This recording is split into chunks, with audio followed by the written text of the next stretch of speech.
आजकल कांग्रेस लोगों को झूठी गारंटियां बांट रही है, लेकिन वो इस बात का कभी जवाब नहीं देती कि 50 साल पहले जो उसने गरीबी हटाने की गारंटी दी थी, उसका क्या हुआ। कांग्रेस की सबसे बड़ी गारंटी उनके सबसे बड़ा नेता ने दी हुई गारंटी इतिहास का सबसे बड़ा फ्रॉड बन गई है, फ्रॉड बन गई है। क्योंकि कांग्रेस का पूरा काम झूठ का बंडल होता है, इसलिए कांग्रेस भारत से गरीबी खत्म नहीं कर पाई। बंधु भगिनीरे, आजकल हर भारतीय हैरान है कि देश में इतनी शानदार वंदे भारत ट्रेन कैसे चलने लगी है। आजकल हर भारतीय हैरान है कि देश में रेलवे स्टेशनों का कायाकल्प कैसे हो रहा है। आजकल हर भारतीय हैरान है कि देश में नए नए एयरपोर्ट कैसे बन रहे हैं। लोग सोच रहे हैं कि देश के कोने कोने में शानदार एक्सप्रेसवे बनाने के लिए, आधुनिक इंफ्रास्ट्रक्चर बनाने के लिए आखिर इतना पैसा कहां से आ रहा है। लोगों को लग रहा है मोदी पैसे लाता कहां से है। लगता है ना, लगता है ना।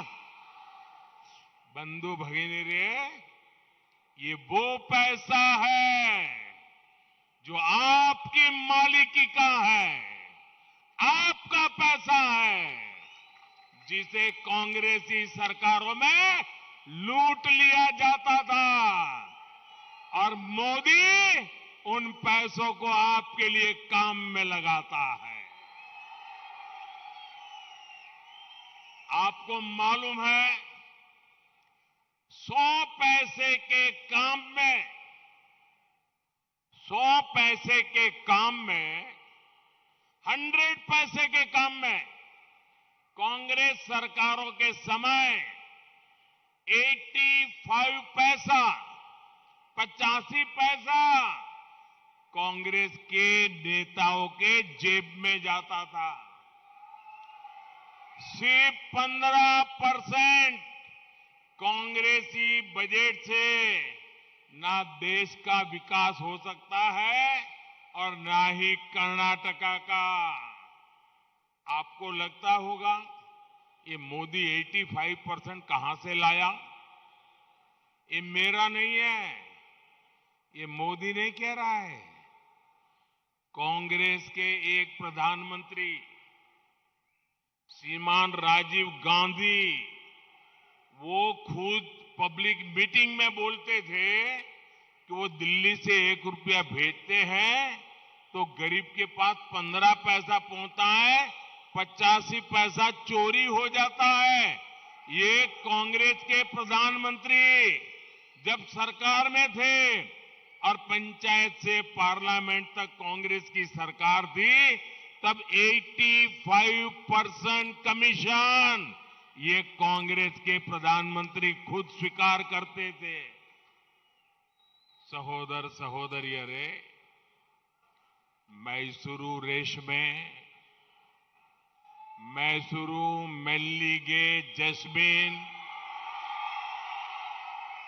और नंजनगुडू बालेहन्नू, ये तो विश्व प्रसिद्ध है। कांग्रेस जेडीएस की सरकारों में यहां सिंचाई परियोजनाओं पूरी होना संभव ही नहीं था।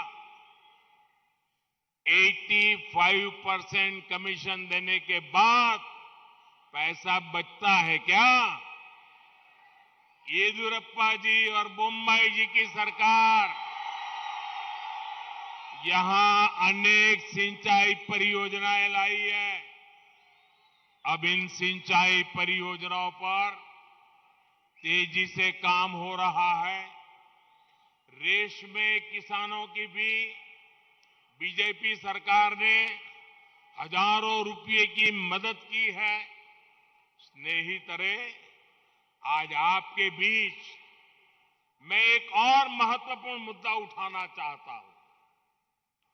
जो भी भारत की पुरातन संस्कृति से जुड़ा है, जो हमारे सामर्थ्य से जुड़ा, उससे कांग्रेस नफरत करती रहती है।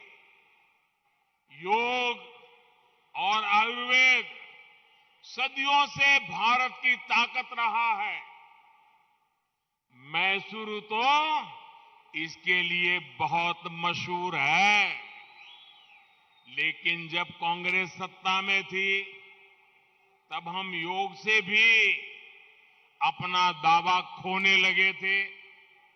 विदेशी लोग थोड़ा बहुत यहां वहां करके योग को भी अपना बताने लगे थे, लेकिन कांग्रेस उसके मुंह पे ताला लग गया था। आपने अपने एक वोट से, आप मुझे बताइए भाइयों, आज पूरी दुनिया में योग की चर्चा है कि नहीं है? जरा जोर से बोलिए, हाथ ऊपर करके बोलिए। पूरी दुनिया में योग की चर्चा है। आज पूरी दुनिया योग करती है। आज योग की दुनिया में पहचान बनी है। क्या कारण है? क्या कारण है? क्या कारण है? क्या कारण है? क्या कारण है? क्या कारण है? क्या कारण है? आप सबका जवाब गलत है। ये मोदी के कारण नहीं है, ये आपके एक वोट के कारण है। ये आपके वोट की ताकत है कि आज पूरी दुनिया योग करने लग गई है। भाइयों, बंधु भगिनी, हम सब जानते हैं कि भारत मसालों के मामले में प्राचीन वैश्विक शक्ति रहा है। लेकिन कांग्रेस के शासन में तो हम अपनी हल्दी, उसकी तक पहचान खोने लगे थे। याद कीजिए, कोरोना के दौरान जब मैं इम्यूनिटी बढ़ाने के लिए काढ़े की बात करता था, हल्दी की बात करता था, तो कांग्रेस वाले मेरा मजाक उड़ाते थे।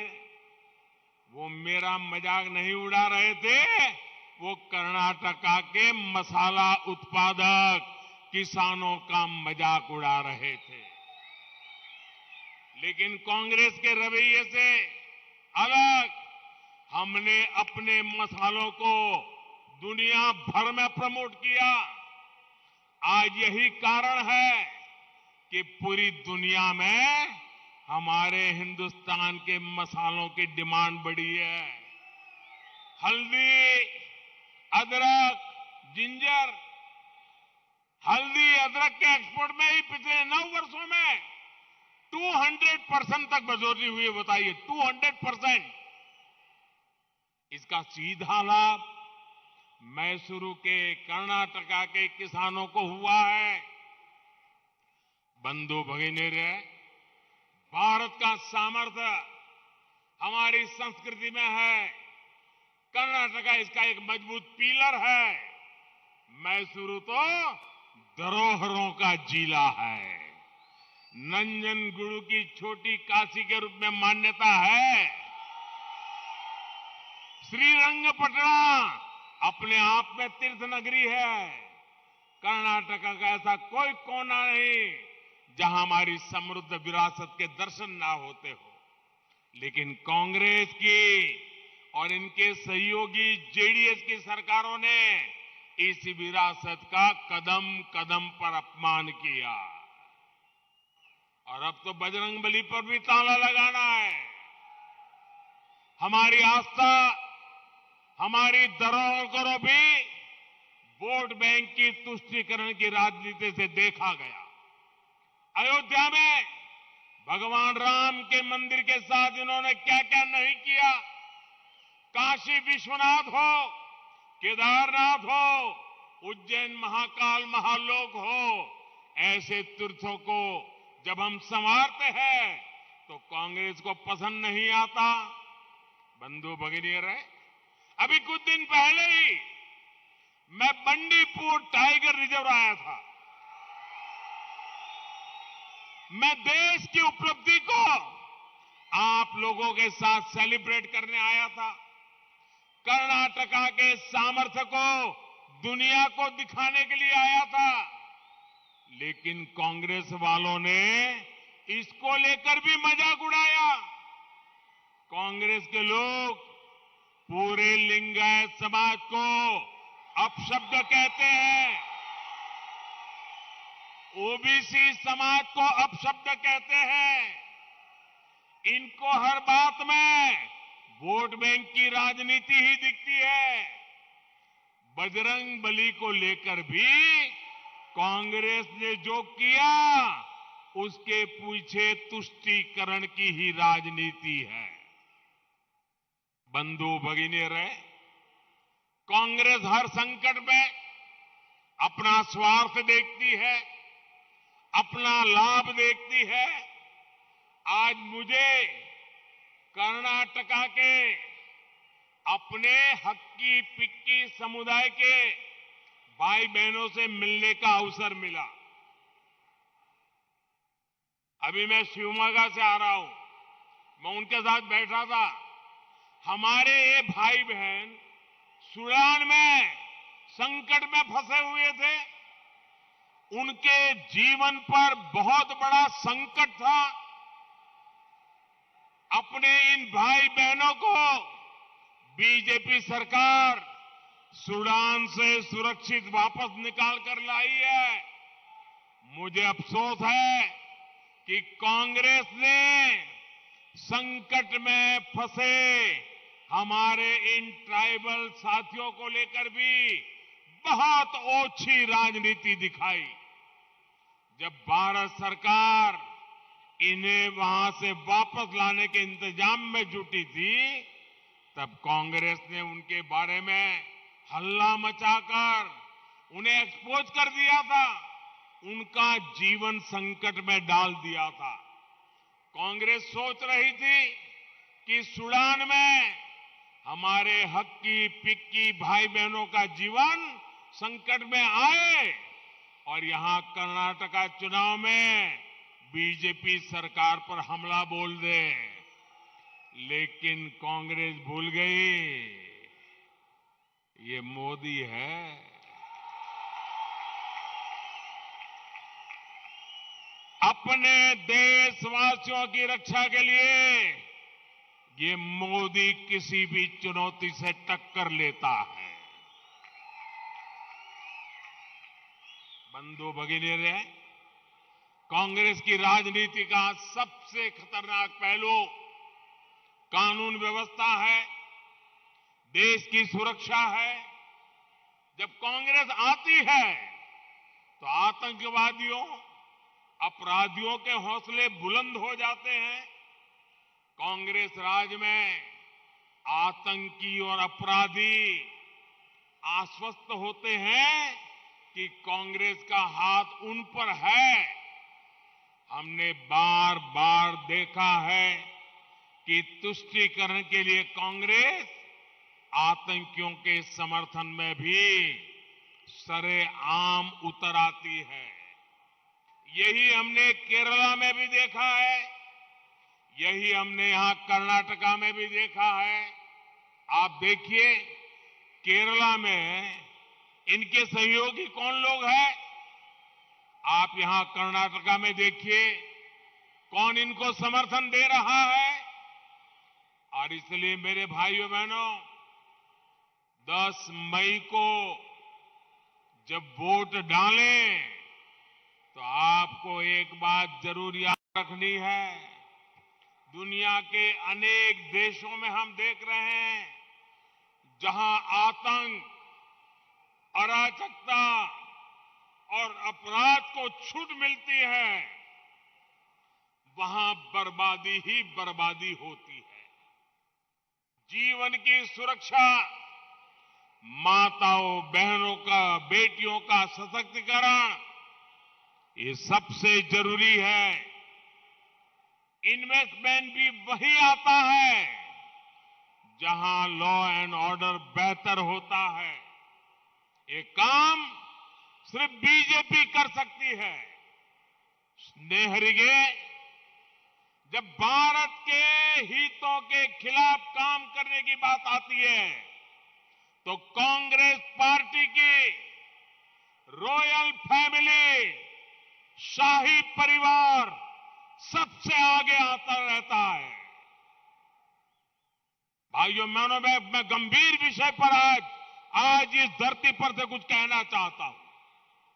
आज दिल में बड़ी दर्द है, इसलिए मैं कह रहा हूं। ये देश इस प्रकार के खेल कभी माफ नहीं कर सकता है दोस्तों। मैं यहां कहे बिना रह नहीं सकता हूं।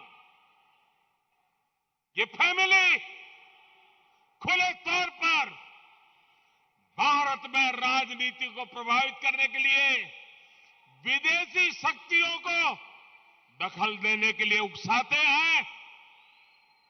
ये लोग कैसे गुप्त रूप से भारत को पसंद न करने वाले विदेशी डिप्लोमेट के साथ सीक्रेटली मिलते हैं। अब देश को इन सारी बातों का पता है। ये ऐसे काम करते हैं जिससे बार बार भारत की संप्रभुता का अपमान होता है और इस अनुचित कार्य में उन्हें कोई शर्मिंदगी भी नहीं होती है।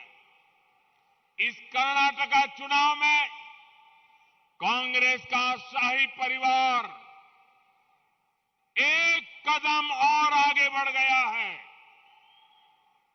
मर्यादाएं तोड़ के आगे बढ़ा है, देश की भावनाओं को कुचल करके आगे बढ़ा है। मैं जो कहने जा रहा हूं, और ये सिर्फ कर्नाटक का विषय नहीं है, मैं पूरे हिंदुस्तान को कहना चाहता हूं, बड़ी पीड़ा के साथ कहना चाहता हूं, बड़े दर्द के साथ कहना चाहता हूं। मेरे प्यारे देशवासियों, मेरे एक एक कन्नडिगा को मेरी इस बात को बहुत गंभीरता से सुनना चाहिए, बहुत गंभीरता से सुनना चाहिए। इस चुनाव में अब कांग्रेस के शाही परिवार ने कल कर्नाटका में आकर के बोला है, उन्होंने कहा है कि कर्नाटका की सॉवरेनिटी की रक्षा करना चाहते हैं। कर्नाटका की सॉवरेनिटी यानी कि कर्नाटका की संप्रभुता, क्या आपको पता है कि इसका अर्थ क्या होता है? इतने सालों से पार्लियामेंट में बैठे हैं, भारत के संविधान का शपथ लिया है और ये बात बोलते हैं। जब कोई देश, सुनिए दोस्तों, जब कोई देश आजाद हो जाता है तो उस देश को संप्रभु राष्ट्र कहते हैं। कांग्रेस जो कह रही है, इसका मतलब है कि कांग्रेस